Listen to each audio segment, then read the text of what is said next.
Trump and Putin face off in Alaska. Historic summit to end Ukraine war underway. Anchorage, Alaska.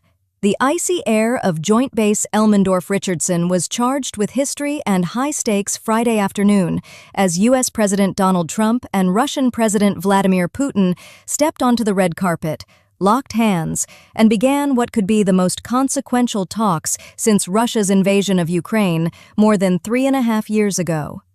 The leaders arrived separately before 3:30 p.m. Eastern Standard Time, each greeted by military honors, fighter jets overhead, and a global audience waiting for answers.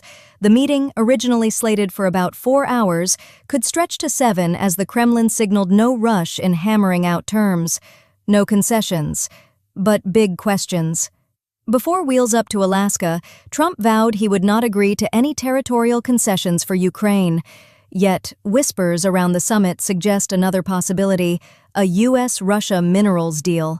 Trump stayed coy, telling reporters Thursday he'd see how the talks go before commenting on any mining agreement, a move that could inject billions into Russia's economy and potentially refuel Putin's war machine. Power players on the ground.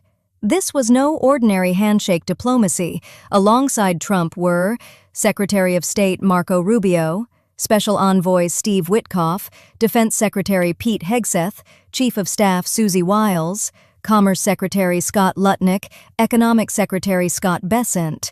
On the Russian side, Putin brought heavyweights including Foreign Minister Sergei Lavrov, Finance Minister Anton Siluanov, Russian Direct Investment Fund CEO Kirill Dmitriev, Defense Minister Andrei Belousov, unclear if in the room. But only Rubio and Witkoff will sit with Trump across the table from Putin and Lavrov. War, peace, and the hammer.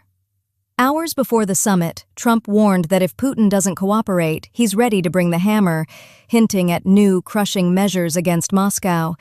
When the marathon talks conclude, Trump says his first calls will go to Ukrainian President Volodymyr Zelensky and key European leaders to brief them on outcomes. Whether the two leaders will face the press remains uncertain. Why this matters? This is the first in-person U.S.-Russia leadership meeting since the 2022 invasion. The stakes couldn't be higher, with Ukraine's future, European security, and U.S.-Russia relations all hanging in the balance.